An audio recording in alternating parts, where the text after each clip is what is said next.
Bu Oni ya. Nah, tadi kita sudah melakukan pemeriksaan. Alhamdulillah hasil pemeriksaan fisiknya Bu Oni sehat ya. Nah, terkait keluhan, gimana keluhannya? Begini Bu, saya mau nanya nih. Kalau malam nih badan saya selalu berkeringat. Terus kalau itu juga muka sama sampai leher terasa panas gitu Bu. Ini udah saya rasain udah seminggu lebih. Kenapa itu Bu? Jadi nggak enak tidur ya? Iya. Mengganggu perasaan Bu Oni Mengganggu dengan banget, gejala itu. iya. Usianya sekarang kan 43 ya? Iya. 43. Ya mungkin kita akan ngobrol dengan berkaitan apa yang Bu Oni rasakan ya.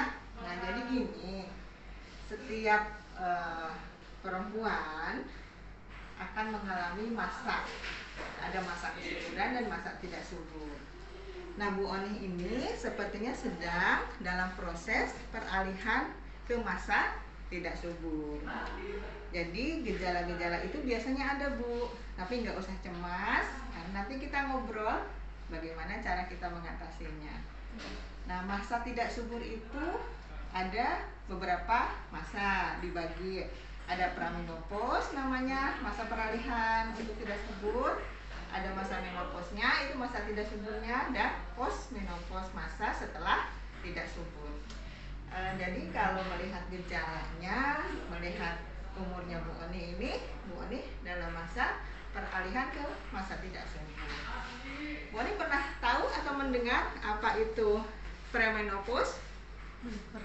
Belum? Ya. Apa pernah baca atau dengar? Kalau dengar sih iya pernah, tapi cuman mengartikan saya belum tahu Bu. Iya. Dengar pernah, tapi apa itu gitu ya? Belum tahu. Jadi iya, premenopause itu adalah masa transisi. Masa transisi sebelum Bu Oni itu menjadi perempuan yang sudah tidak mengalami kesuburan. Tapi jangan khawatir karena itu gejala alami. Jadi tidak ada jadi bukan satu gejala yang bahaya gitu, enggak ya. Dan salah satunya itu terasa panas di daerah wajah, ke leher, ke dada gitu ya. Dan sering berkeringat. Kadang tidak nyaman ya, jadi tidak nyaman. Kadang ada yang agak bergetar gitu ya. Nah, itu gejala-gejala, salah satu dari gejala-gejala yang memasuki masa tidak subur. Nah, ini masa transisi nih, masa transisi karena Bu Oni ini masih usia 43 ya. Jadi dan gejala itu yang terasa seperti panas di muka, ke dada, ke leher, berkeringat, itu bukan gejala bahaya kok ya. Dan itu bisa diantisipasi. Jangan tambah cemas karena kalau cemas nanti malah jadi tambah terasa berat.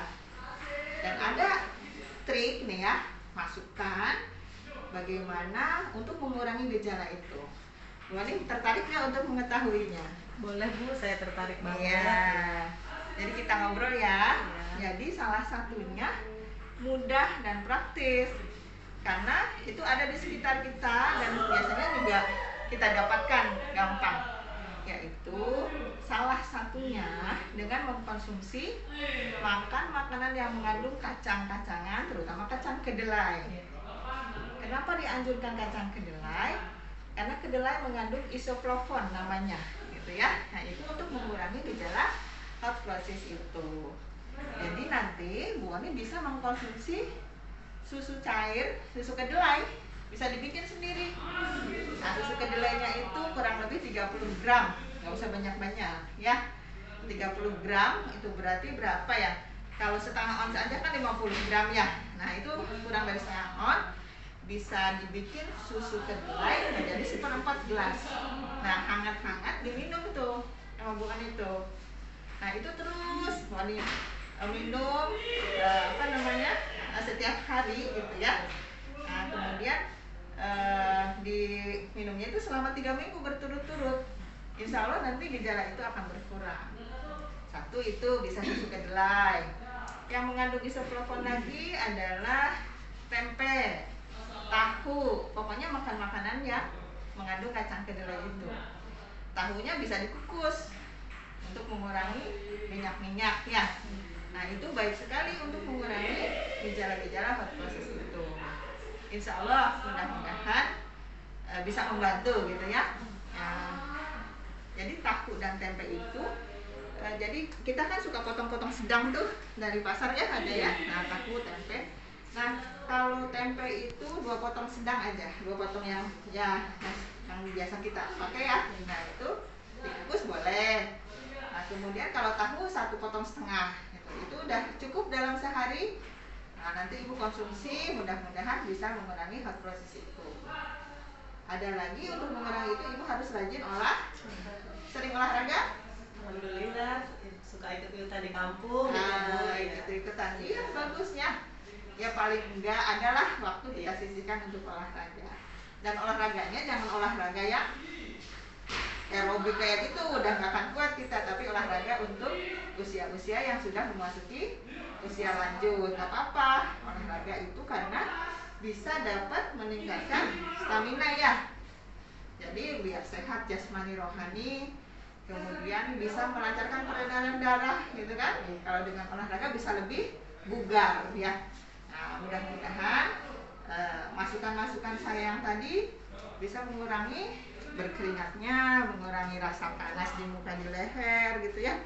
Jadi jangan cemas, semua itu gejala normal untuk Bu Oni. Tapi kalau nanti ada gejala lain dan ingin konsultasi lagi boleh nanti datang lagi ke sini kapanpun silakan ya. Makasih ya Bu atas masukannya.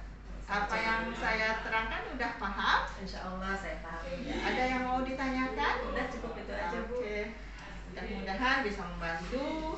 Mudah-mudahan Bu Oni bisa melalui tahap premenopause ini dengan bahagia.